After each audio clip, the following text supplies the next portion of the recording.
मंदिर मस्जिद देखली हनी गुरुद्वारे में आँख से आंसू बहेला जब सोचिला जग के बारे में।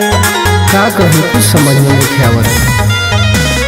मंदिर मस्जिद देखली हनी गुरुद्वारे में आँख से आंसू बहेला जब सोचिला जग के बारे में।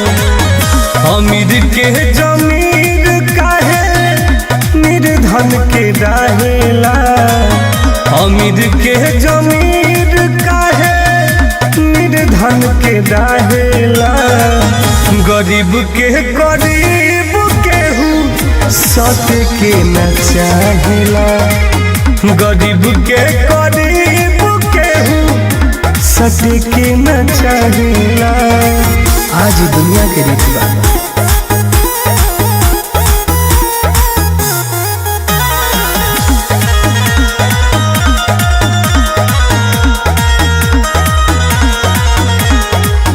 होखे जब दुख विपत कवनो मजबूरी, भाई से भाई तो बनावेला दूरी। कुछ समझ में नहीं आवत। होखे जब दुख विपत कवनो मजबूरी, भाई से भाई तो बनावेला दूरी। समये पर सब केहू सबका के थाहेला, समये पर सब केहू सबका के थाहेला। गरीब केहू सत के न चाहेला, गरीब केहू सत के न चाहेला।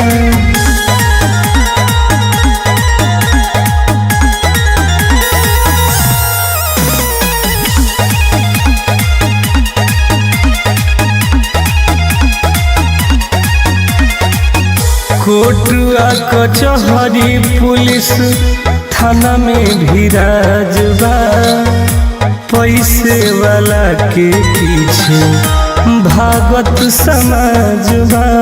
आज की सच्चाई है बा। कोर्ट कचहरी पुलिस थाना में भी राजबा, पैसे वाला के पीछे भागत समाजबा।